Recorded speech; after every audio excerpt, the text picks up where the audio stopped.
चलिए आज की क्लास में देखेंगे भारतीय राज्य व्यवस्था यानी कि इंडियन की पॉलिटी यानी इंडियन पॉलिटी। याद रखिएगा, इंडियन पॉलिटी की क्लास को आज की क्लास में देखेंगे। ठीक है, इंडियन पॉलिटी क्लास को आज की क्लास में देखेंगे।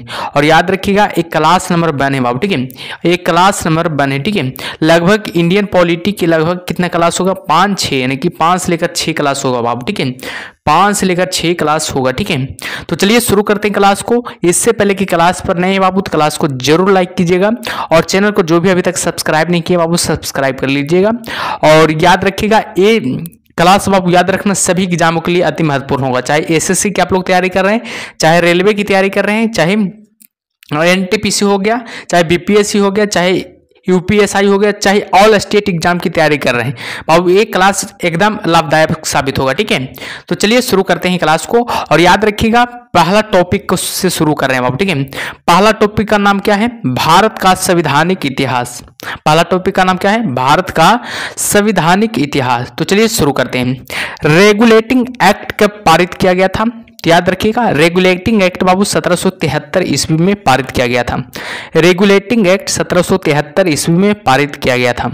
आगे है कि भारत के गवर्नर जनरल को किस एक्ट के द्वारा अपनी समिति के निर्णय को अस्वीकार करने का अधिकार मिला है, याद रखिएगा 1786 का अमेंडमेंट एक्ट के द्वारा। 1786 का अमेंडमेंट एक्ट के द्वारा। ठीक है, आगे बाबू की महारानी विक्टोरिया को भारत की सामग्री कब नियुक्त की गई थी, बताइएगा महारानी विक्टोरिया को भारत की सामग्री कब नियुक्त किया गया, याद रखिएगा 1858 ईस्वी में नियुक्त किया गया था। हमेशा याद रखिएगा 1858 ईस्वी में नियुक्त किया गया था। ठीक है, चलिए आगे देखते हैं आगे क्या है। आगे देखिएगा कि मार्ले मिंटो सुधार का उद्देश्य क्या था, तो याद रखिएगा पृथक निर्वाचन प्रणाली। मार्ले मिंटो सुधार का उद्देश्य क्या था, तो याद रखिएगा पृथक निर्वाचन प्रणाली हो जाएगा। ठीक है, मार्ले मिंटो सुधार बिल किस वर्ष पारित किया गया था, तो याद रखिएगा 1909 में मार्ले मिंटो सुधार बिल पारित किया गया था।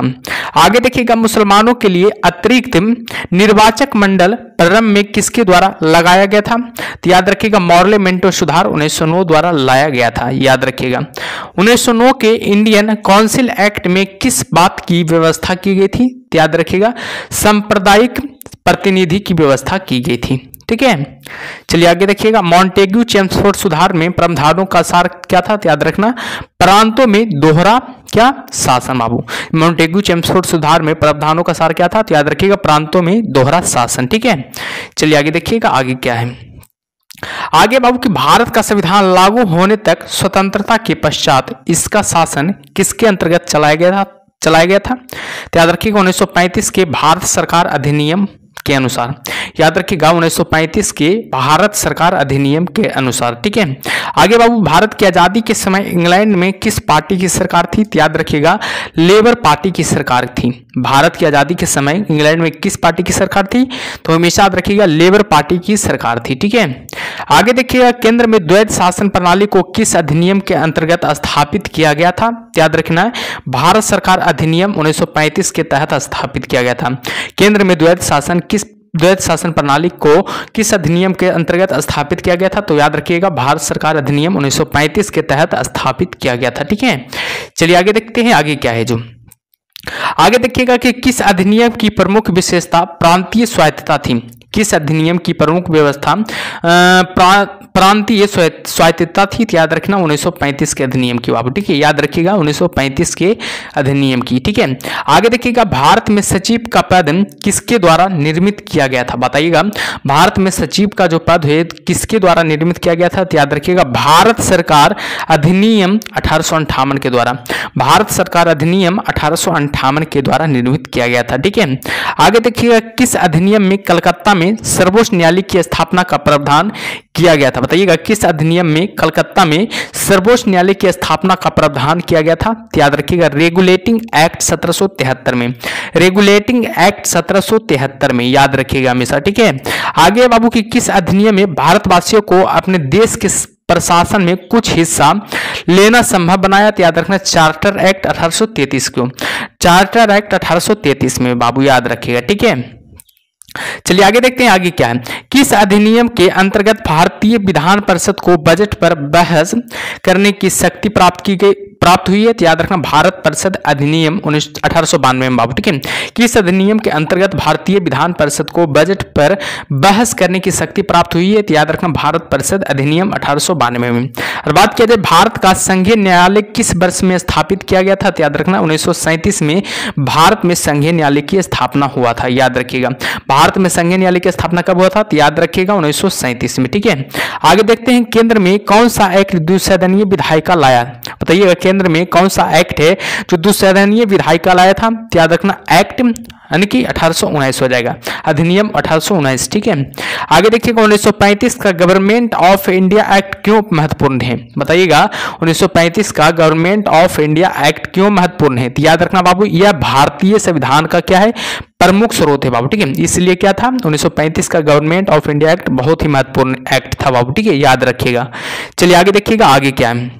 आगे कि भारत का वर्तमान संवैधानिक ढांचा बहुत कुछ 1935 के अधिनियम पर आधारित था, याद रखिएगा। भारत का जो वर्तमान संवैधानिक ढांचा है याद रखना बाबू किस अधिनियम पर आधारित था? याद रखना 1935 के अधिनियम पर आधारित था, ठीक है। चलिए आगे और बढ़ते हैं। आगे बढ़ने से पहले क्या कीजिए, सभी लोग सेशन को लाइक कर दीजिए बाबू, ठीक है। सेशन को लाइक कर दीजिए और चैनल को जो भी अभी तक सब्सक्राइब नहीं किया बाबू सब्सक्राइब कर लीजिए और कमेंट बॉक्स में जरूर फीडबैक के रूप में दीजिएगा कि क्लास कैसा लग रहा है और हमारा मेहनत कैसा लग रहा है, ठीक है। तो जरूर कमेंट बॉक्स में फीडबैक के रूप में दीजिएगा, ठीक है। चलिए आगे और बढ़ते हैं। आगे क्या है? आगे है दूसरा टॉपिक बाबू, याद रखना दूसरा टॉपिक का नाम है देखिएगा संविधान सभा। आप लोग पहला टॉपिक देख लिए, ठीक है, पहला टॉपिक देख लिए। दूसरा टॉपिक का नाम क्या है? संविधान सभा। तो देखते हैं इसको भी, ठीक है। चलिए शुरू करते हैं। भारत की संविधान सभा गठित करने का आधार क्या था? याद रखना कैबिनेट मिशन प्लान 1946 था, याद रखिएगा। भारत की संविधान सभा का गठित करने का आधार क्या था? याद रखना कैबिनेट मिशन प्लान 1946 था, ठीक है, हमेशा याद रखिएगा। भारत की संविधान सभा किसके अनुसार गठित की गई थी? याद रखना भारत का जो संविधान सभा था किसके अनुसार गठित की गई थी? याद रखना कैबिनेट मिशन योजना के तहत गठित की गई थी बाबू, ठीक है, हमेशा याद रखिएगा। कैबिनेट मिशन योजना के तहत भारत के संविधान सभा को गठित किया गया था, याद रखिएगा हमेशा। आगे बाबू की सन 1936 में भारतीय राष्ट्रीय कांग्रेस द्वारा संविधान सभा के गठन की मांग कहां पर हुए अधिवेशन में रखी गई थी? याद रखना फैजपुर अधिवेशन बाप, ठीक है, हमेशा याद रखिएगा फैजपुर अधिवेशन में, ठीक है। चलिए आगे और बढ़ते हैं। आगे क्या है ध्यान दीजिएगा, ठीक है। आगे है कि कैबिनेट मिशन योजना के अनुसार संविधान सभा में कुल कितने सदस्य होने थे? याद रखना 389 सदस्य होने थे, ठीक है। आगे की कैबिनेट मिशन योजना के अंतर्गत संविधान निर्मात्री परिषद में प्रत्येक प्रांत की आवंटित सदस्य संख्या निर्धारित करने के लिए एक प्रतिनिधि कितनी जनसंख्या के अनुपात में होता था? याद रखना 10 लाख व्यक्ति जनसंख्या के अनुपात में था, ठीक है। संविधान सभा के सदस्यों को कितने प्रत्यक्ष रूप से निर्वाचित किया? याद रखना है प्रांतों की विधानसभा ने, याद रखना है संविधान सभा के सदस्यों को किसने प्रत्यक्ष रूप से निर्वाचित किया था? याद रखना प्रांतों की विधानसभा ने प्रत्यक्ष रूप से निर्वाचित किया था, याद रखिएगा, ठीक है। चलिए आगे और बढ़ते हैं। आगे क्या है देखिएगा सभी लोग, ठीक है। चलिए आगे देखिएगा। आगे बाबू की संविधान सभा में किस प्रांत का प्रतिनिधित्व सबसे अधिक है? याद रखना संयुक्त प्रांत का प्रतिनिधित्व है जो सबसे अधिक है, ठीक है। संविधान सभा में किस देशी रियासत के प्रतिनिधि ने भाग नहीं लिया था? तो बताइएगा हैदराबाद के प्रत्याशी ने यानी कि रियासत प्रतिनिधि ने भाग नहीं लिया था। याद रखना संविधान सभा में किस देशी रियासत के प्रतिनिधि ने भाग नहीं लिया था? याद रखना हैदराबाद के देशी रियासत प्रतिनिधि ने भाग नहीं लिया था, ठीक है। बी.आर. अम्बेडकर का संविधान सभा में निर्वाचन हुआ था? याद रखना पश्चिम बंगाल से हुआ था बाबू, ठीक है। भीमराव अम्बेडकर का संविधान सभा में निर्वाचन कहां से हुआ था? याद रखना पश्चिम बंगाल से हुआ था। भारतीय संविधान को किसने बनाया था? याद रखना संविधान सभा ने। भारतीय संविधान को किसने बनाया था? याद रखना संविधान सभा ने बनाया था, ठीक है। भारतीय संविधान सभा के लिए चुनाव कब संपन्न हुए थे? याद रखना 1946 में भारतीय संविधान सभा के लिए चुनाव संपन्न हुए थे, ठीक है, हमेशा याद रखिएगा। चलिए आगे और बढ़ते हैं बाबू। आगे क्या है जो आगे देखिएगा कह रहा है कि भारतीय संविधान सभा की स्थापना कब हुई थी? याद रखना 9 दिसंबर 1946 को भारतीय संविधान सभा की स्थापना हुई थी और इसी स्थापना के समय बाबू याद रखिएगा अस्थायी अध्यक्ष चुना गया था जिनका नाम है कि अस्थायी अध्यक्ष के पद पर किसे नियुक्ति किया गया था? याद रखना डॉक्टर सच्चिदानंद सिन्हा को नियुक्ति किया गया था, हमेशा याद रखिएगा। ठीक है, संविधान सभा का प्रथम अधिवेशन कहाँ हुआ था? याद रखना, दिल्ली में संविधान सभा का प्रथम अधिवेशन हुआ था। ठीक है, आगे देखते हैं, संविधान सभा के उद्घाटन अधिवेशन की अध्यक्षता किसने की थी? याद रखना, सच्चिदानंद सिन्हा ने की थी। याद रखिएगा, संविधान सभा के उद्घाटन अधिवेशन की अध्यक्षता किसने की थी? सच्चिदानंद सिन्हा ने की थी। आगे बाबू, संविधान सभा का पहला सत्र हुआ था, याद रखना 9 दिसंबर 1946 को संविधान सभा का पहला सत्र हुआ था। ठीक है, आगे देखते हैं कि संविधान सभा के अस्थायी अध्यक्ष कौन थे? याद रखना, संविधान सभा के अस्थायी अध्यक्ष की बात किया जा रहा है बाबू, तो याद रखना सच्चिदानंद सिन्हा जी हो जाएंगे संविधान सभा के अस्थायी अध्यक्ष हो जाएंगे। ठीक है, चलिए आगे बढ़ते हैं। आगे क्या कह रहा है बाबू? आगे कह रहा है कि संविधान सभा का अस्थायी अध्यक्ष कौन थे? याद रखना, संविधान सभा का अस्थायी अध्यक्ष हो जाएंगे डॉक्टर राजेंद्र प्रसाद।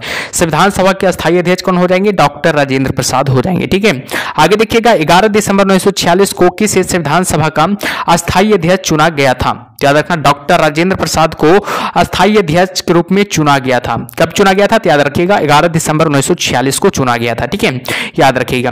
संविधान सभा का संवैधानिक सलाहकार किसे नियुक्त किया गया था? याद रखना, बी.एन. राव को। ठीक है, बी.एन. राव को संविधान सभा का संवैधानिक सलाहकार नियुक्त किया गया था। ठीक है, आगे देखते हैं, संविधान सभा के प्रारूप यानी कि मसविदा समिति की नियुक्ति कब की गई थी? बताइएगा, संविधान सभा के प्रारूप समिति की नियुक्ति कब की गई थी? याद रखना, 20 अगस्त 1947 को की गई थी।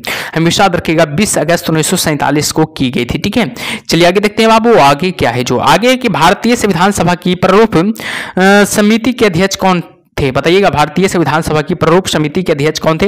याद रखना, डॉक्टर भीमराव अंबेडकर बाबू। ठीक है, डॉक्टर बी.आर. अंबेडकर यहाँ पर लिखा हुआ है, डॉक्टर बी.आर. अंबेडकर हो जाएंगे। ठीक है, याद रखिएगा। ठीक है, प्रारूप समिति के अध्यक्ष की बात किया जा रहा है, तो याद रखना बाबू, डॉक्टर भीमराव अंबेडकर हो जाएंगे। ठीक है, याद रखिएगा। चलिए आगे आगे की ओर बढ़ते हैं बाबू, आगे क्या कह रहा है? आगे देखिएगा कि भारतीय संविधान सभा का गठन किया गया था, किसके द्वारा किया गया था? याद रखना, कैबिनेट मिशन योजना 1946 के अंतर्गत, याद रखिएगा बाबू, भारतीय संविधान सभा को गठन किया गया था। हमेशा याद रखिएगा। ठीक है, चलिए आगे देखते हैं, आगे क्या कर रहा है? अगला क्वेश्चन क्या कर रहा है बाबू? अगला क्वेश्चन कह रहा है कि भारतीय संविधान के निर्माण के समय संवैधानिक सलाहकार कौन थे? बताइएगा, भारतीय संविधान के निर्माण के समय संवैधानिक सलाहकार कौन थे? याद रखिएगा, बी.एन. राव हो जाएंगे। ठीक है, हमेशा याद रखिएगा, बी.एन. राव हो जाएंगे। ठीक है, याद रखिएगा। चलिए अगले क्वेश्चन को चलते हैं। अगला क्वेश्चन क्या कर रहा है बाबू? अगला क्वेश्चन कह रहा है कि भारत का संविधान पूर्ण रूप से तैयार कब हुआ था? बताइएगा, भारत का जो संविधान है पूर्ण रूप से तैयार कब हुआ था? याद रखना, वो पूर्ण रूप से तैयार की बात कर रहा है, तो याद रखना 26 नवंबर 1949 को पूर्ण रूप से तैयार हुआ था। लेकिन लागू की अगर बात किया जाए तो याद रखना 26 जनवरी 1950 हो जाएगा। ठीक है, चलिए आगे देखते हैं, आगे क्या है? भारत का संविधान किस तिथि को अपनाया गया था? बताइएगा, भारत का संविधान को किस तिथि को अपनाया गया था? याद रखना बाबू, 26 जनवरी 1950 को अपनाया गया था। और अंगीकृत कब किया गया था? 26 नवंबर 1949 को अंगीकृत किया गया था। तो ध्यान दीजिएगा, 26 जनवरी 1950 इसका सही उत्तर हो जाएगा। ठीक है, चलिए आगे देखते हैं, आगे क्या कह रहा है? आगे देखिएगा कि भारतीय संविधान सभा में कुल कितनी महिला सदस्य थी? याद रखना, 15 महिला सदस्य थी। भारतीय संविधान सभा में कुल कितनी महिला सदस्य थी? याद रखना, 15 महिला सदस्य थी। याद रखिएगा। ठीक है, संविधान सभा की प्रारूप समिति के समक्ष प्रस्तावना का प्रस्ताव किसने रखा था? याद रखना, जवाहरलाल नेहरू ने रखा था। याद रखना, संविधान की प्रारूप समिति के समक्ष प्रस्तावना का प्रस्ताव किसने रखा था? याद रखना, जवाहरलाल नेहरू ने रखा था। ठीक है, आगे देखते हैं, भारतीय संविधान सभा की संघीय शक्ति समिति के अध्यक्ष कौन थे? याद रखना, पंडित जवाहरलाल नेहरू हो जाएंगे, जो भारतीय संविधान सभा की संघीय शक्ति समिति के अध्यक्ष थे। याद रखिएगा, भारतीय संविधान को अपनाया गया था, तो याद रखना, संविधान सभा द्वारा भारतीय संविधान को अपनाया गया था। याद रखिएगा, भारतीय संविधान को किसके द्वारा अपनाया गया था? तो हमेशा याद रखिएगा, संविधान सभा द्वारा अपनाया गया था। ठीक है, आगे देखते हैं बाबू, भारत को एक संविधान देने का प्रस्ताव संविधान सभा द्वारा पारित किया गया था, यानी कि 22 जनवरी 1947 को। याद रखिएगा, कब किया गया था? 22 जनवरी 1947 को किया गया था। आगे देखते हैं, आगे कह रहा है कि संविधान निर्मात्री सभा में झंडा समिति के अध्यक्ष कौन थे? बताइएगा, संविधान निर्मात्री सभा में झंडा समिति के अध्यक्ष कौन थे? याद रखिएगा, जे.बी. कृपलानी हो जाएगा। हमेशा याद रखिएगा, जे.बी. कृपलानी हो जाएंगे। जो भी जे.बी. कृपलानी लगा रहे हैं बाबू, उनका बिल्कुल सही उत्तर हो गया। ठीक है, आगे देखिएगा, राष्ट्रीय झंडे की अभिकल्पना को भारत की संविधान सभा में ग्रहण किया गया था। कब किया गया था? तो याद रखिएगा जुलाई 1947 में, हमेशा याद रखिएगा जुलाई 1947 में। ठीक है, आगे देखते हैं। भारतीय संविधान सभा ने भारतीय राष्ट्रीय ध्वज की रूपरेखा को अंगीकार किया। कब किया था? तो याद रखना 22 जुलाई 1947 को भारतीय संविधान सभा ने भारतीय राष्ट्रीय ध्वज की रूपरेखा को अंगीकार किया था, याद रखिएगा। संविधान सभा ने संविधान को अंतिम रूप से किस दिन पारित किया था? तो याद रखना 26 नवंबर 1949 को बाबू। ठीक है, याद रखिए क्या कब किया गया था? 26 नवंबर 1949 को। ठीक है, सेशन को लाइक करते रहिए बाबू, जो भी सेशन को लाइक नहीं कर रहे हैं लाइक करते रहिए, और चैनल को आप लोग क्या कीजिए, सब्सक्राइब करते रहिए। और याद रखिएगा कमेंट बॉक्स में जरूर बताते रहिएगा कि कैसा लग रहा है क्लास मेरा जो। ठीक है, फीडबैक के रूप में जरूर देते रहिएगा। ठीक है, चलिए आगे और बढ़ते हैं, आगे क्या कह रहा है जो। आगे देखिएगा कि भारत के संविधान सभा का प्रारूप तैयार करने वाली संविधान सभा के सदस्यों को विभिन्न प्रांतों की विधानसभा द्वारा चुना गया था, याद रखिएगा। ठीक है, संविधान सभा द्वारा अंतिम रूप से पारित संविधान में कुल कितने अनुच्छेद और अनुसूचियां थी? याद रखिएगा 395 अनुच्छेद था और 8 अनुसूचियां थी। 395 अनुच्छेद था और कितना अनुसूचियां थी? याद रखिएगा 8 अनुसूचियां थी। ठीक है, आगे देखते हैं। भारत के लिए संविधान सभा की रचना हेतु संविधान सभा का विचार किसने प्रस्तुत किया था? याद रखा स्वराज पार्टी ने 1942 में प्रस्तुत किया था। स्वराज पार्टी ने 1942 में प्रस्तुत किया था, याद रखिएगा। भारतीय संविधान सभा के प्रथम दिन के अधिवेशन की अध्यक्षता किसने की थी? याद रखिएगा डॉक्टर सच्चिदानंद सिन्हा हो जाएंगे। ठीक है, भारतीय संविधान सभा के प्रथम दिन के अधिवेशन की अध्यक्षता किसने की थी? याद रखिएगा डॉक्टर सच्चिदानंद सिन्हा हो जाएंगे। ठीक है, चलिए आगे और बढ़ते हैं, आगे क्या कह रहा है। आगे कह रहा बाबू की स्वतंत्र भारत की संविधान सभा के अध्यक्ष कौन थे? याद रखना स्वतंत्र भारत के संविधान सभा के अध्यक्ष हो जाएंगे डॉक्टर राजेंद्र प्रसाद, हमेशा याद रखिएगा डॉक्टर राजेंद्र प्रसाद हो जाएंगे। ठीक है, आगे देखिएगा कि संविधान सभा ने भारत के संविधान को कब स्वीकृत किया था? बताइएगा, संविधान सभा ने भारत के संविधान को कब स्वीकृत किया था? याद रखना 26 नवंबर 1949 को स्वीकृत किया था, याद रखिएगा 26 नवंबर 1949 को स्वीकृत किया था, याद रखिएगा। भारत का संविधान कब लागू हुआ था? याद रखना भारत का जो संविधान है बाबू, याद रखिएगा 26 जनवरी 1950 को लागू हुआ था, हमेशा याद रखिएगा 26 जनवरी 1950 को भारत का संविधान क्या हुआ था? लागू हुआ था। ठीक है, चलिए आगे देखते हैं बाबू, आगे क्या करा है। तीसरा टॉपिक का नाम है बाबू संविधान की प्रस्तावना, बेहद इंपॉर्टेंट टॉपिक है और एग्जाम में सब पूछा गया टॉपिक है बाबू, तो ध्यान दीजिएगा। तीसरा टॉपिक का क्या नाम है? संविधान की प्रस्तावना बाबू। ठीक है, ध्यान दीजिएगा, 1 से लेकर 2 टॉपिक तक कवर कर लिया गया बाबू। ठीक है, तीसरा टॉपिक का नाम है संविधान की प्रस्तावना। तो देखते हैं इसको भी। भारतीय संविधान के किस भाग को उसकी आत्मा की संज्ञा दी गई है? बताइएगा, भारतीय संविधान के किस भाग को उसकी आत्मा की संज्ञा प्रदान की गई है? याद रखना प्रस्तावना को प्रदान की गई है। आगे देखिएगा, संविधान निर्माताओं ने किस वर्ष किस पर विशेष ध्यान दिया था? याद रखना प्रस्तावना पर विशेष ध्यान दिया था। संविधान निर्माताओं ने किस पर विशेष ध्यान दिया था? याद रखना प्रस्तावना पर विशेष ध्यान दिया था बाबू। ठीक है, आगे देखिएगा, भारत के संविधान की प्रस्तावना किन शब्दों से शुरू होती है? याद रखना हम भारत के लोग से शुरू होती है। भारत के ये संविधान की जो प्रस्तावना है किन शब्दों से शुरू होती है? याद रखना हम भारत के लोग से शुरू होती है। ठीक है, हमेशा याद रखिएगा। भारत किस प्रकार का राष्ट्र है? याद रखना धर्मनिरपेक्ष राष्ट्र है बाबू। ठीक है, भारत है जो किस प्रकार का राष्ट्र है? तो हमेशा याद रखिएगा धर्मनिरपेक्ष राष्ट्र हो जाएगा। ठीक है, चलिए आगे बढ़ते हैं बाबू, आगे क्या कह रहा है, आगे ध्यान दीजिएगा सभी लोग। ठीक है, आगे कह रहा है कि धर्मनिरपेक्ष का अर्थ क्या होता है? याद रखना बाबू सभी धर्मों का महत्व स्वीकार करना। धर्मनिरपेक्ष का अर्थ क्या होता है? याद रखना सभी धर्मों का महत्व को क्या करना? स्वीकार करना होता है। ठीक है, आगे देखिएगा, भारत एक धर्मनिरपेक्ष राज्य है, इसका मतलब है कि भारतीय राज्य किसी निश्चित धर्म का समर्थन नहीं करता है। इसका अर्थ क्या होता है? याद रखना इसका मतलब क्या होता है कि भारतीय राज्य किसी निश्चित धर्म का समर्थन नहीं करता है।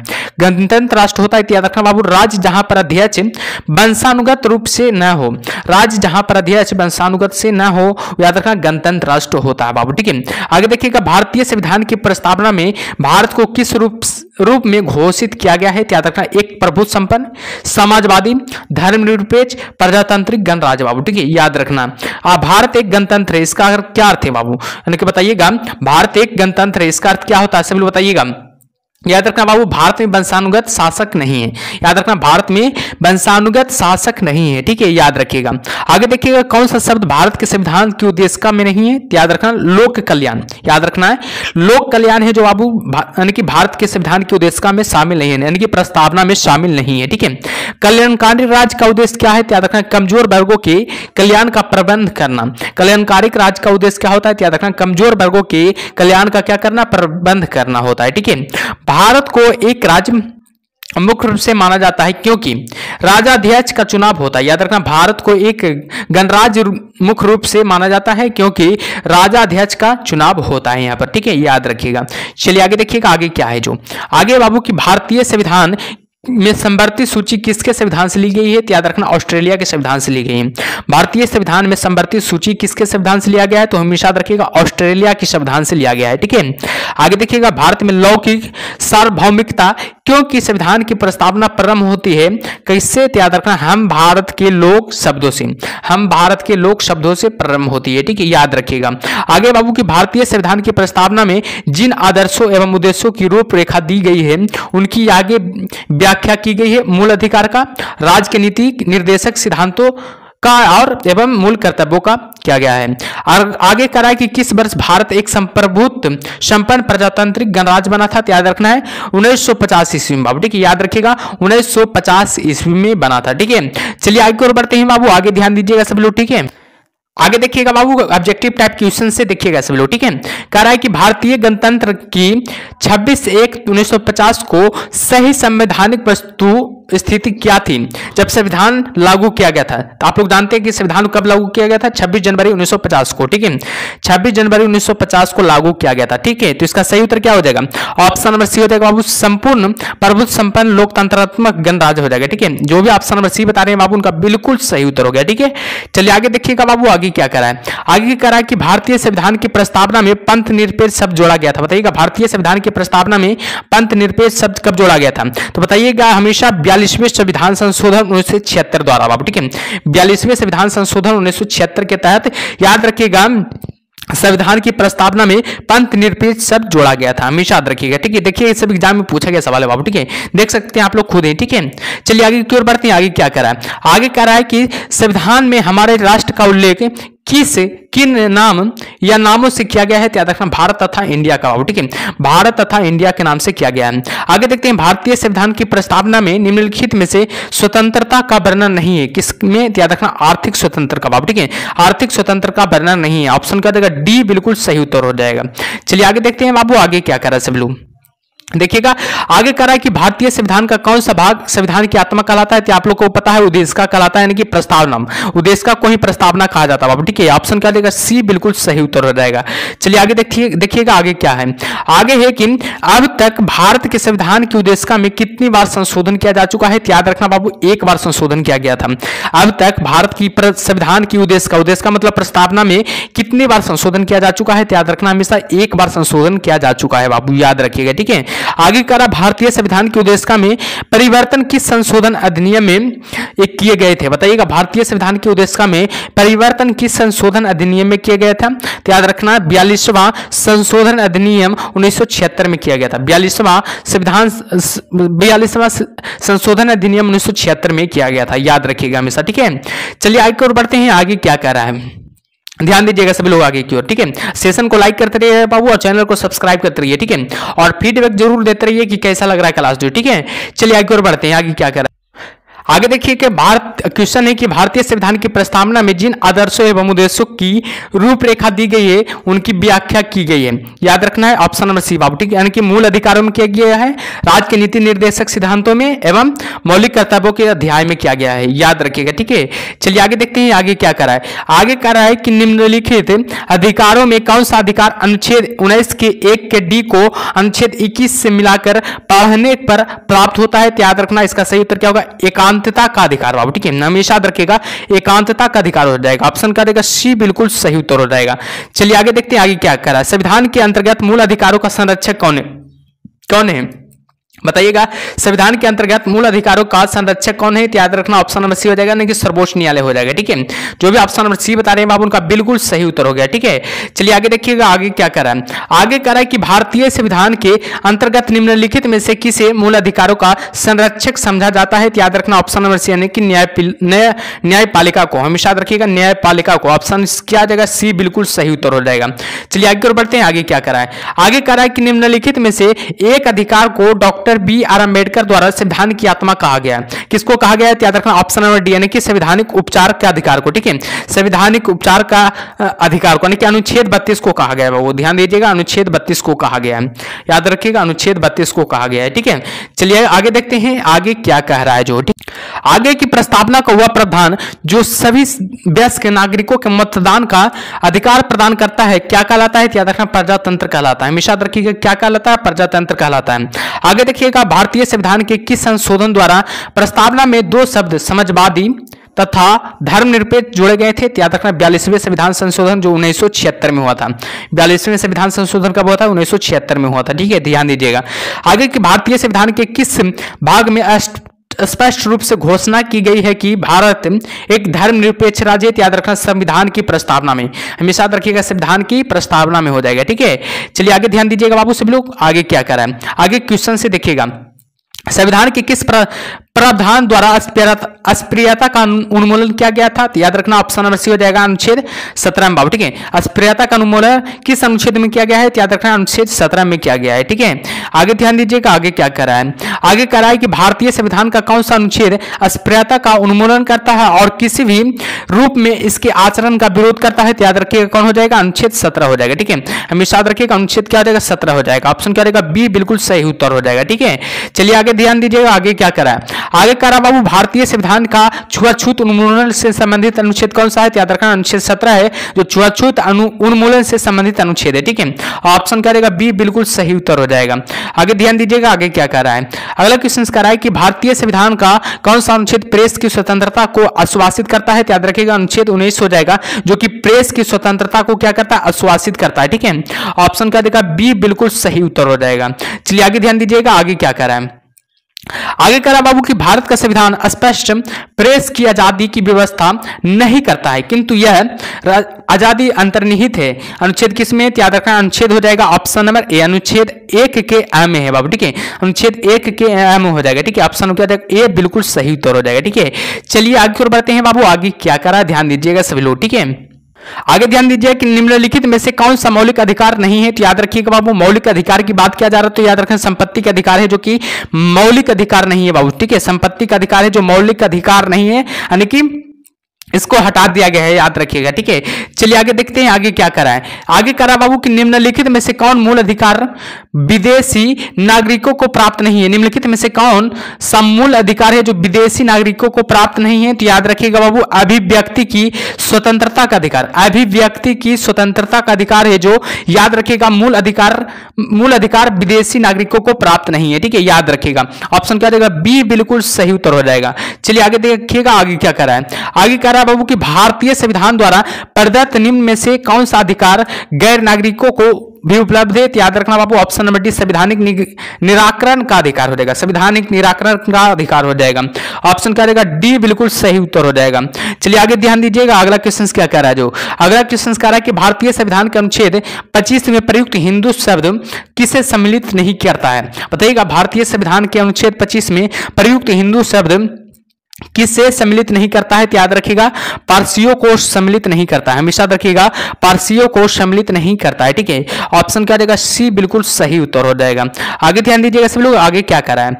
आगे कह रहा है कि संपत्ति के मौलिक अधिकार को कब समाप्त किया गया था? बताइएगा, संपत्ति के मौलिक अधिकार को कब समाप्त किया गया था? याद रखना 1978 में संविधान के 44वें संशोधन द्वारा, 1978 में संविधान के 44वें संशोधन द्वारा। ठीक है, चलिए आगे बढ़ते हैं बाबू, आगे क्या कह रहा है। जो आगे ध्यान दीजिएगा कि संशोधन के द्वारा संपत्ति का अधिकार समाप्त किया गया था? याद रखना ऑप्शन नंबर बी, 44वें संविधान संशोधन के द्वारा, 44वें संविधान संशोधन के द्वारा यानी कि संपत्ति के अधिकार को क्या किया गया था? समाप्त किया गया था। ठीक है, याद रखिएगा।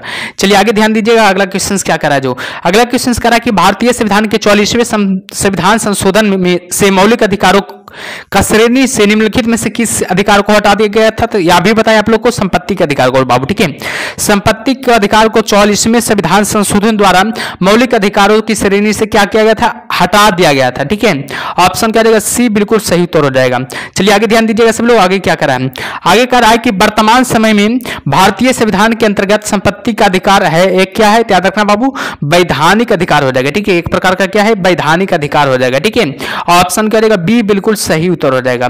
आगे ध्यान दीजिएगा सब लोग, आगे क्या कर रहा है, आगे कह रहा है जिस संविधान संशोधन से नागरिकों के संपत्ति के अधिकार का मूलाधिकार की सूची से निष्कासन किया गया है वह है क्या है, याद रखना 44वां संविधान संशोधन, जो कि 1900 कब हुआ था बताइएगा, 44वां संविधान संशोधन कब हुआ था बताइएगा सब लोग कमेंट बॉक्स में। ठीक है, आगे ध्यान दीजिएगा, आगे क्या करा, अगला क्वेश्चन करा है कि भारतीय संविधान की प्रस्तावना में प्रयुक्त समाजवाद शब्द को निम्नलिखित किस अनुच्छेद या अनुच्छेदों के साथ मिलाकर पढ़ने से सर्वोच्च न्यायालय को समान कार्य के लिए समान वेतन के मौलिक अधिकार परिभाषित करने की शक्ति प्राप्त हुई है, तो याद रखना अनुच्छेद 14 से 16 हो जाएगा बाबू। ठीक है, अनुच्छेद 14 से 16 हो जाएंगे।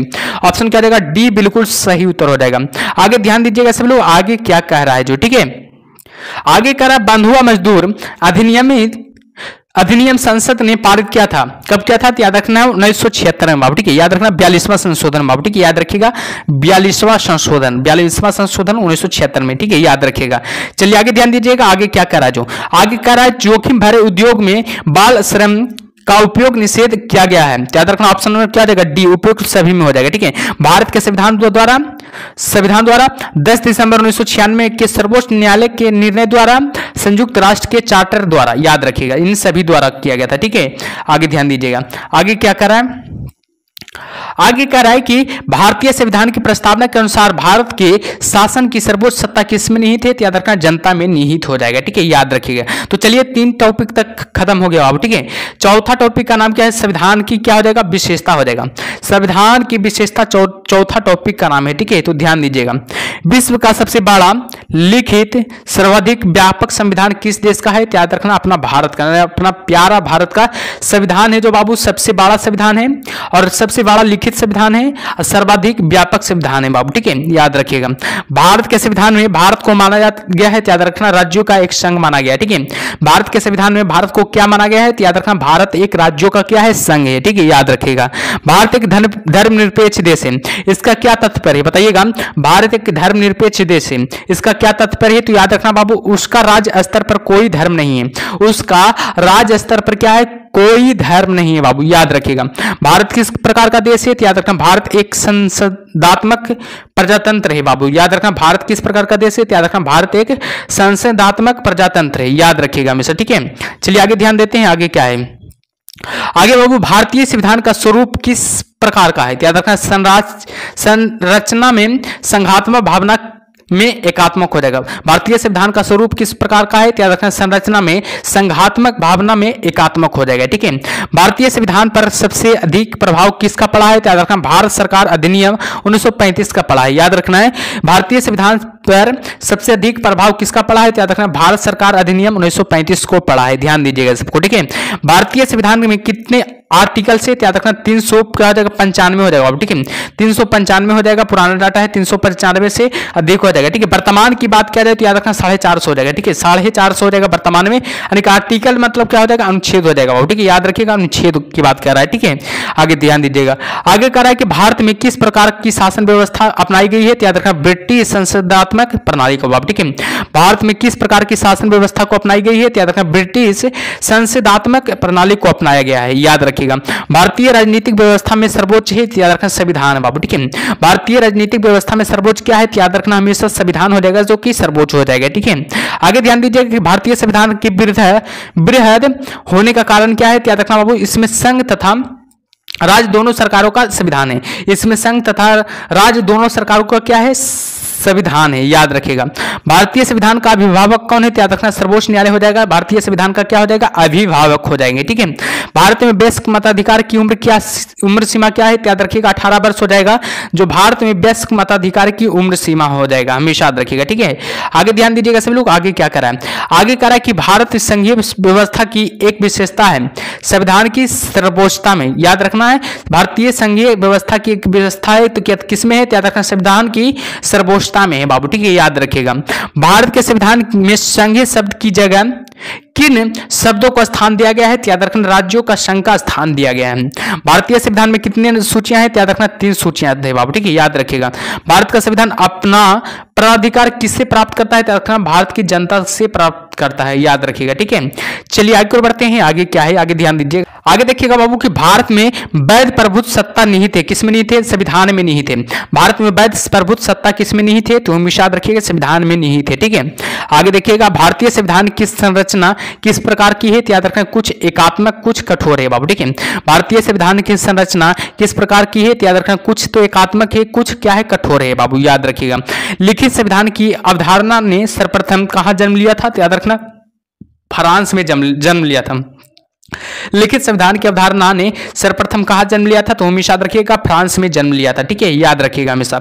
अध्यक्षात्मक शासन का उदय सर्वप्रथम किस देश में हुआ था? याद रखना संयुक्त राज्य अमेरिका में अध्यक्षात्मक शासन का उदय सर्वप्रथम हुआ था, याद रखिएगा, ठीक है, हमेशा याद रखिएगा। चलिए अगले क्वेश्चन को चलते हैं। अगला क्वेश्चन क्या करा है? अगला है कि बाबू के भारतीय संघवाद को किसने सहकारी संघवाद कहा था? याद रखना जी ऑस्टिन ने कहा था। भारतीय संघवाद को किसने सहकारी संघवाद कहा था? याद रखना जी ऑस्टिन ने कहा था। आगे की कौन सी विशेषता भारतीय संघ और अमेरिका संघ दोनों में साझी है? याद रखना संविधान की व्याख्या के लिए संघीय उच्चतम न्यायालय, संविधान की व्याख्या के लिए संघीय उच्चतम न्यायालय हो जाएगा, ठीक है। भारत में सर्वोच्च माना गया है, याद रखना संविधान को भारत में सर्वोच्च माना गया है, हमेशा याद रखिएगा। भारतीय संविधान का आप किस प्रकार वर्णन करेंगे? तो याद रखना विश्व के सबसे विस्तृत संविधानों में से एक संविधान है बाबू, ठीक है। भारत का जो संविधान है, याद रखना है विश्व के सबसे विस्तृत संविधानों में से एक संविधान है और सबसे बड़ा संविधान भारत का ही है बाबू, ठीक है, याद रखिएगा। सबसे बड़ा संविधान भारत का ही है, ठीक है, याद रखिएगा। आगे देखिएगा भारत का संविधान मान्यता प्रदान करता है, याद रखना केवल धार्मिक अल्पसंख्यकों को। भारत का संविधान मान्यता प्रदान करता है किसको? याद रखना केवल धार्मिक अल्पसंख्यकों को प्रदान करता है, ठीक है। अगला टॉपिक आ गया बाबू, अगला टॉपिक का नाम है संविधान के स्रोत, ठीक है। अगला टॉपिक का क्या नाम है? याद रखिएगा संविधान के स्रोत। अगला टॉपिक का नाम है 1 से लेकर 4 तक का टॉपिक कवर कर लिया गया और 5वां टॉपिक का नाम है संविधान के स्रोत। तो देखेंगे इसको, ठीक है। इससे पहले आप लोग क्या कीजिए, सेशन को लाइक कर दीजिए। सब लोग पहले सबसे पहले क्या कीजिए, सेशन को लाइक कर दीजिए, बहुत देर से नहीं कर रहे हैं। सेशन को लाइक कर दीजिए, चैनल को जो भी अभी तक सब्सक्राइब नहीं किया बाबू सब्सक्राइब कर लीजिए और फीडबैक जरूर दीजिए कमेंट बॉक्स में कि कैसा लग रहा है क्लास, ठीक है। सभी लोग जरूर दीजिए और मेरे को मोटिवेशन बढ़ाइए, यानी कि मनोबल क्या कीजिए, बढ़ाइए, ठीक है आप लोग, ठीक है। चलिए आगे देखिएगा भारतीय संविधान में मौलिक कर्तव्य का विचार कहां से लिया गया है? तो याद रखना रूस के संविधान से भारतीय संविधान में मौलिक कर्तव्य का विचार लिया गया है, याद रखिएगा। एग्जाम पूछा जाएगा कि मौलिक कर्तव्य का विचार कहां से लिया गया है? तो याद रखना रूस के संविधान से लिया गया है, ठीक है।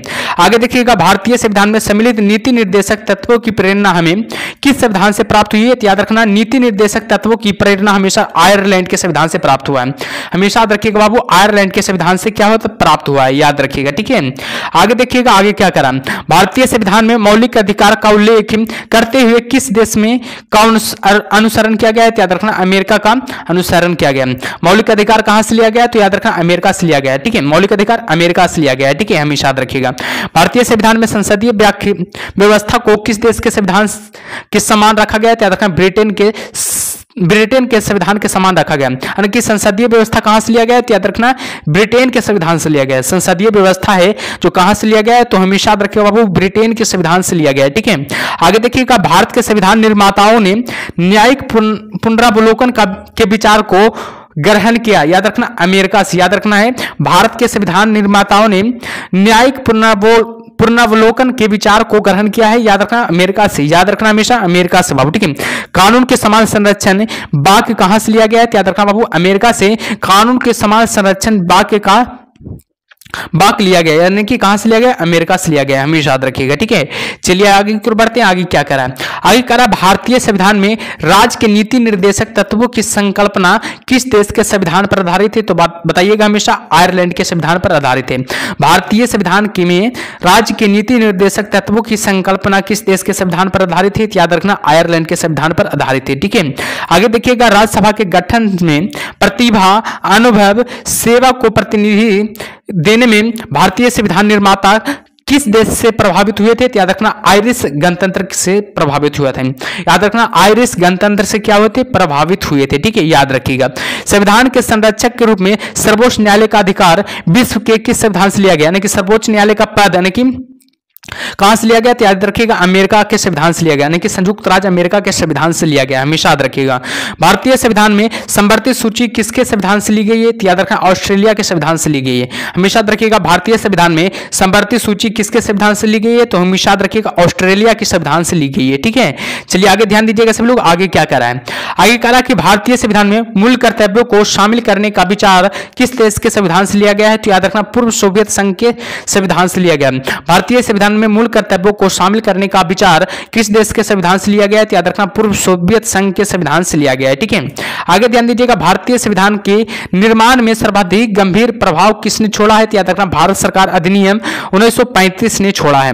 भारतीय संविधान के निर्माण में सर्वाधिक गंभीर प्रभाव किसने छोड़ा है? तो याद रखना भारत सरकार अधिनियम 1935 ने छोड़ा है। ठीक है, याद रखिएगा, बहुत इंपॉर्टेंट है और एग्जाम में बहुत बार सवाल आ चुका है बाबू, तो ध्यान दीजिएगा सब सवालों पर। ठीक है, आप सेशन को जरूर लाइक कीजिएगा, अच्छा लग रहा है होगा क्लास तो सेशन को जरूर लाइक कीजिएगा और चैनल को भी जरूर सब्सक्राइब कीजिएगा, हमसे जुड़ने के लिए सिर्फ खाली। ठीक है, ऐसा वीडियो पाने के लिए क्या कीजिएगा? चैनल को जरूर सब्सक्राइब कीजिएगा बाबू, और क्या कीजिएगा? कमेंट बॉक्स में फीडबैक जरूर लिखिएगा कि कैसा लग रहा है क्लास जरूर, मनोबल मेरे को बढ़ाने के लिए। ठीक है, ताकि और ही ऐसा ऐसा वीडियो ला सके आप लोग के सामने। ठीक है, चलिए आगे देखिएगा। भारतीय संविधान में संघवाद किस देश से लिया गया है? तो याद रखना कनाडा के संविधान से संघवाद लिया गया है, हमेशा याद रखिएगा कि संघवाद का सिद्धांत कहां से लिया गया है? तो याद रखना कनाडा के संविधान से लिया गया है। संघात्मक शासन व्यवस्था को सर्वप्रथम किस देश ने अपनाया था? याद रखना कनाडा ने अपनाया था।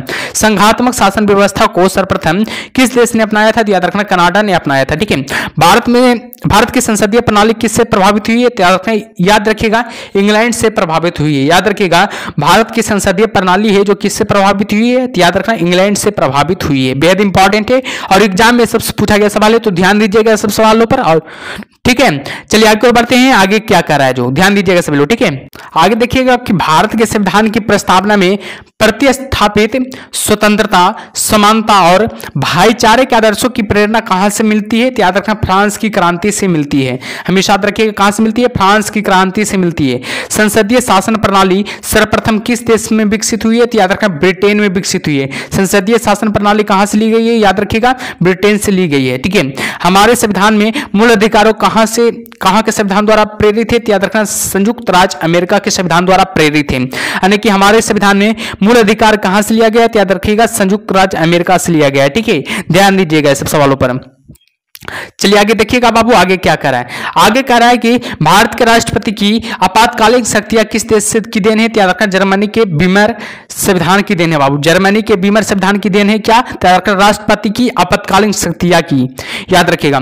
भारतीय संविधान में मौलिक अधिकारों की व्यवस्था किस देश के संविधान से ली गई है? तो याद रखना संयुक्त राज्य अमेरिका के संविधान से ली गई है। ठीक है, आगे देखिएगा संविधान निर्माताओं ने कौन सा लक्षण अमेरिका के संविधान से ग्रहण किया था? तो याद रखना सर्वोच्च न्यायालय के न्यायाधीशों को पद से हटाने की विधि बाबू। ठीक है, सर्वोच्च न्यायालय के न्यायाधीशों को पद से हटाने की विधि कहां से लिया गया है? तो याद रखना बाबू कहां से लिया गया? अमेरिका से लिया गया है, यानी कि अमेरिका के संविधान से लिया गया है। ठीक है, तो ध्यान दीजिएगा सब सवालों पर। आगे देखिएगा आगे क्या कर रहा है? आगे कह रहा है कि हमारे संविधान में मूल अधिकार किस देश से प्रेरित थे? तो याद रखना अमेरिका से, यानी कि हमारे संविधान में मूल अधिकार है जो किस देश से प्रेरित थे? तो याद रखना अमेरिका के संविधान से प्रेरित है, याद रखिएगा। भारत के संविधान में उद्देश्य का विचार लिया गया, तो याद रखना यूएसए के संविधान से। उद्देश्य का मतलब क्या होता है? प्रस्तावना बाबू। ठीक है, प्रस्तावना का विचार कहां से लिया गया? तो याद रखना यूएसए के संविधान से लिया गया। ठीक है, याद रखिएगा। आगे देखिएगा ऑब्जेक्टिव टाइप क्वेश्चन से देखिएगा, भारतीय राजनीतिक व्यवस्था में इनमें से कौन सर्वोच्च है? तो याद रखना बाबू संविधान है जो कि भारतीय राजनीतिक व्यवस्था में सबसे सर्वोच्च है। ठीक है, आगे देखिएगा आगे क्या है? न्यायिक पुनरावलोकन की व्यवस्था है, बताइएगा। न्यायिक पुनरावलोकन की व्यवस्था क्या है? केवल यूके में है, याद रखना केवल क्या है? यूके में है बाबू। ठीक है, याद रखिएगा ऑप्शन डी बिल्कुल सही उत्तर हो जाएगा। आगे ध्यान दीजिएगा आगे क्या करा? भारत में संवर्धित सूची की संकल्पना उद्यत है, कहां से? याद रखना ऑस्ट्रेलिया के संविधान से, यानी कि भारत में संवर्धित सूची की संकल्पना उद्यत है, याद रखिएगा। ठीक है, आगे देखिएगा आगे क्या करा है? आगे करा बाबू कि भारतीय संविधान में सन्निहित मूल अधिकारों की अवधारणा किस देश के संविधान से ग्रहण की गई है? तो याद रखना बाबू ऑप्शन नंबर सी संयुक्त राज्य अमेरिका हो जाएगा। ठीक है, संयुक्त राज्य अमेरिका हो जाएगा, हमेशा याद रखिएगा। ठीक है, चलिए आगे ध्यान दीजिएगा बाबू, आगे क्या करा है? देखिएगा अगला टॉपिक का नाम है संविधान की भाग। देखिएगा संविधान की भाग, याद रखिएगा 5 इंपॉर्टेंट टॉपिक कवर कर लिएगा बाबू, ठीक है। 5 इंपॉर्टेंट टॉपिक कवर कर लिएगा। लगभग टॉपिकों की संख्या लगभग कितना हो जाएगा, 45-46 हो जाएगा बाबू, ठीक है। 45-46 लगभग मानिए कि टॉपिकों की संख्या हो जाएगा। इसलिए आज की क्लास में नहीं होगा, यानी कि 5 क्लास 7 क्लास लगेगा, यानी कि पॉलिटी को खत्म करने में, ठीक है। 5 क्लास में खत्म हो जाएगा पॉलिटी, संपूर्ण पॉलिटी एकदम बेसिक से, ठीक है। चलिए देखिएगा इसको भी। आने के अगला टॉपिक का नाम क्या है, संविधान के भाग। देखिएगा बहुत इंपॉर्टेंट टॉपिक है, इससे भी एक प्रश्न बनता है एग्जाम में, तो ध्यान दीजिएगा सबसे पहले, ठीक है। चलिए भारतीय संविधान में कुल कितने भाग हैं, तो याद रखना 22 भाग हैं। भारतीय संविधान में कुल कितने भाग हैं, तो आप लोग जानते होंगे कि 22 भाग होते हैं, ठीक है। आगे देखिएगा संविधान के किस भाग में संविधान संशोधन की प्रक्रिया का उल्लेख है, तो याद रखना भाग 20 में। संविधान के किस भाग में संविधान संशोधन की प्रक्रिया का उल्लेख है, तो याद रखिएगा हमेशा भाग 20 में हो जाएगा, ठीक है। आगे देखिएगा संविधान के किस भाग में ग्राम पंचायतों की स्थापना की बात कही गई है, तो याद रखना भाग 4 में, यानी कि ग्राम पंचायतों की स्थापना की बात की कही गई है, याद रखिएगा। यानी कि पूछा जाएगा एग्जाम में कि संविधान के किस भाग में ग्राम पंचायतों की स्थापना की बात की गई है, तो हमेशा याद रखिएगा भाग 4 में कही गई है, ठीक है। याद रखिएगा भाग 4 अनुच्छेद की बात किया जाए तो याद रखिएगा अनुच्छेद 40 बाबू, ठीक है। अनुच्छेद 40 में ग्राम पंचायतों की स्थापना की बात कही गई है, याद रखिएगा, ठीक है। यह हमेशा याद रखिएगा। चलिए आगे देखिएगा आगे क्या कह रहा है। आगे कह रहा है कि संविधान के किस भाग में अस्थायी संक्रमणकालीन और विशेष उपबंधों के प्रावधान है, याद रखिएगा भाग 21 में, हमेशा याद रखिएगा भाग 21 में हो जाएगा, ठीक है। आगे देखिएगा भारतीय संविधान के किस भाग में पंचायती राज से संबंधित प्रावधान है, याद रखिएगा भाग 9 में हो जाएगा। भाग 9 में पंचायती राज से संबंधित क्या है, प्रावधान है, ठीक है। अब पंचायती राज की स्थापना की बात करें तो याद रखना भाग 4 हो जाएगा, लेकिन पंचायती राज से संबंधित प्रावधान किस में, याद रखना भाग 9 में हो जाएगा, ठीक है। तो ध्यान दीजिएगा सब सवालों पर, ठीक है।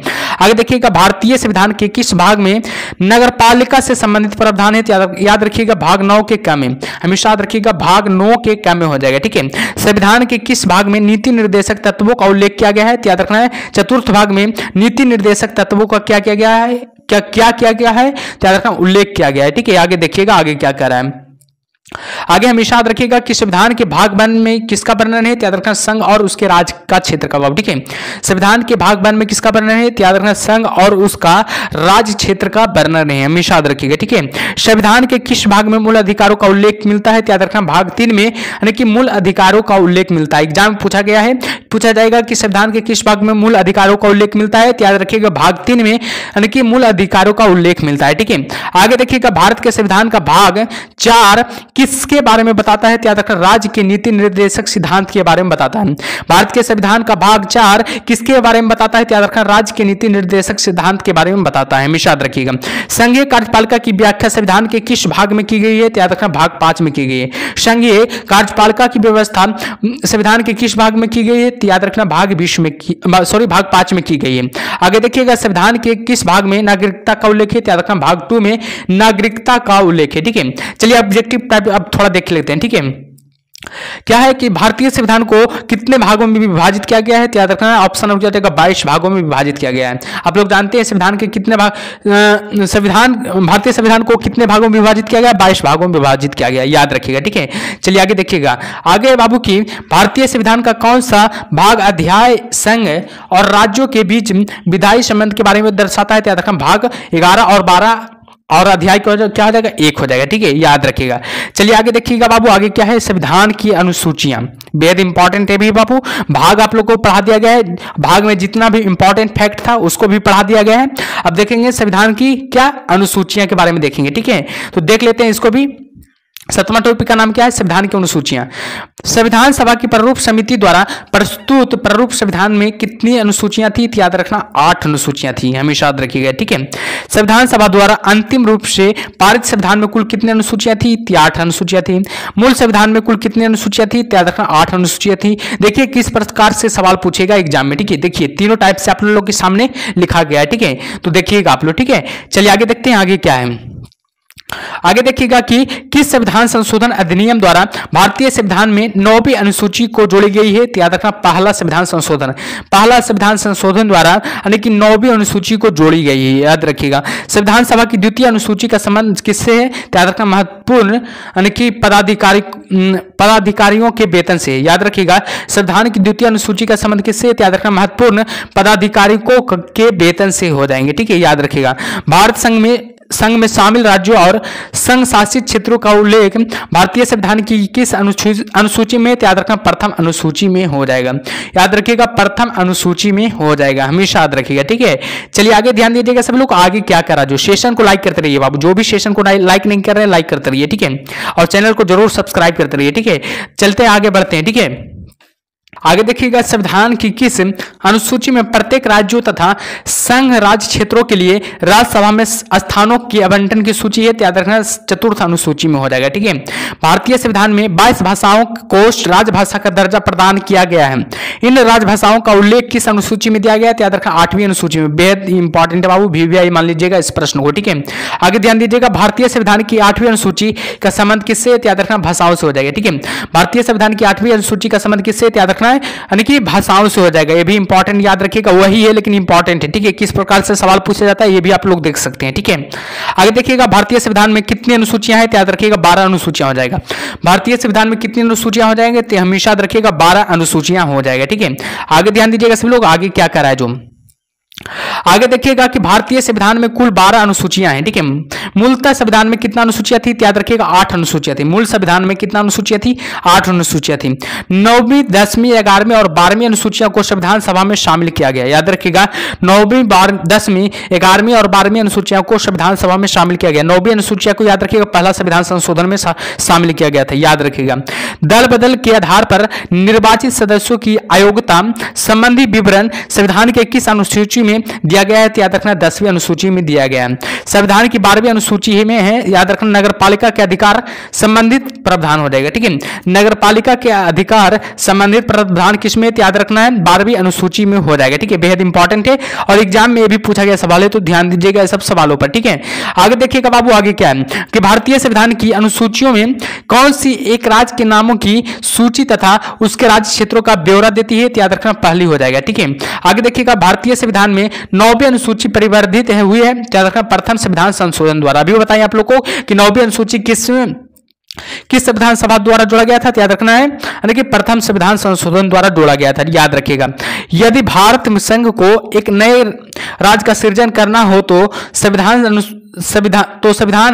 अनुसूचियों में से किस अनुसूची को अवश्य संशोधित किया जाना चाहिए, याद रखना पहली अनुसूची को, ठीक है।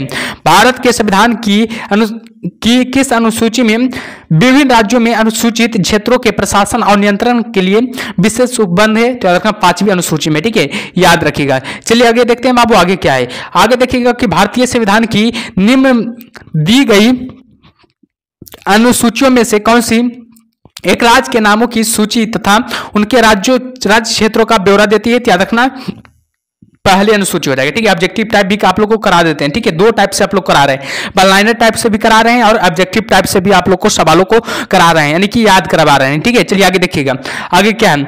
आगे देखिएगा कि निम्नलिखित में से कौन सा विषय संवर्धित सूची का है, तो याद रखिएगा इसका सही उत्तर क्या हो जाएगा, आपराधिक मामले हो जाएंगे जो कि संवर्धित सूची का है, ठीक है। आगे देखिएगा आगे क्या करा, आगे थोड़ा देखिएगा बाबू कि भारत के संविधान के अंतर्गत विषय तथा संबंधित सूची के बारे में निम्न युगों में कौन सा सुमिलित नहीं है, यानी कि गलत कर रहा है कि वन है जो संवर्धित सूची से, जी हाँ वन है जो संवर्धित सूची से, लेकिन शेयर बाजार है जो संवर्धित सूची से नहीं है बाबू, ठीक है। शेयर बाजार है जो संवर्धित सूची से नहीं है। डाकघर बचत बैंक संघीय सूची से, जन स्वास्थ्य हो जाएगा जो कि राज्य सूची से हो जाएगा, ठीक है। ये सबको याद रखिएगा, ठीक है। चलिए आगे बढ़ते हैं, आगे क्या करा है सब लोग आगे ध्यान दीजिएगा, ठीक है। आगे भी ऑब्जेक्टिव टाइप क्वेश्चन से देखिएगा, भारत के संविधान की निम्नलिखित में से कौन सी एक अनुसूची दल बदल की विरोधी कानून विषयक प्रावधान है, याद रखना ऑप्शन करेगा डी हो जाएगा, 10वीं अनुसूची हो जाएगा, ठीक है, याद रखिएगा। आगे देखिए बाबू, आगे करा निम्नलिखित में से कौन सा विषय भारतीय संविधान की 7वीं अनुसूची की सूची थ्री समवर्ती सूची में शामिल है, याद रखना ऑप्शन नंबर क्या हो जाएगा, दंड प्रक्रिया हो जाएगा। ठीक है, हमेशा याद रखिएगा दंड प्रक्रिया हो जाएगा। आगे देखिएगा संविधान की 11वीं अनुसूची निम्नलिखित में से किससे संबंधित है, याद रखिएगा ऑप्शन नंबर बी यानी कि पंचायती राज से संबंधित है। ठीक है, आगे देखिएगा आगे क्या कर रहा है बाबू, आगे कर रहा है कि कौन नई जोड़ी गई अनुसूची नहीं है, तो याद रखना 8वीं अनुसूची है जो नई जोड़ी गई अनुसूची नहीं है। ठीक है, संविधान की अनुसूचियों में से कौन सा दल बदल विरोधी कानून से संबंधित है, तो याद रखना 10वीं अनुसूची है जो कि दल बदल विरोधी कानून से क्या है, संबंधित है। ठीक है, तो चलिए अगला टॉपिक देखेंगे बाबू, अगला टॉपिक अगले क्लास में देखेंगे। ठीक है, अगला टॉपिक को अगले क्लास में देखेंगे। ठीक है, लगभग आप लोग को पता होगा, आप लोग को बता देते हैं फिर से। लगभग पॉलिटी में याद रखिएगा, पॉलिटी में लगभग मानिएगा 50 ही मान लीजिए 50 टॉपिक है बाबू। ठीक है, पॉलिटी में लगभग 50 टॉपिक है, अभी 8 टॉपिक तक आए हैं। ठीक है, अभी कितना टॉपिक तक आए हैं, 8 टॉपिक तक आए हैं। ठीक है, कल से क्या करेंगे, 8 टॉपिक से स्टार्ट करेंगे, फिर क्या करेंगे यानी कि 7 टॉपिक कवर करेंगे, यानी कि 8 7 15 कल 15 टॉपिक तक कल खत्म कर देंगे। ठीक है, तो चलिए मिलते हैं अगले क्लास में, और बताइएगा पहले सबसे पहले आप लोग की क्लास कैसा लगा, और सेशन को क्या कीजिए, लाइक कर दीजिए, और कमेंट बॉक्स में जरूर बताइए कि क्लास कैसा लगा। ठीक है, और जो भी अभी तक चैनल को सब्सक्राइब नहीं किया बाबू सब्सक्राइब कर लीजिए। ठीक है, चलिए मिलते हैं अगले क्लास में, तब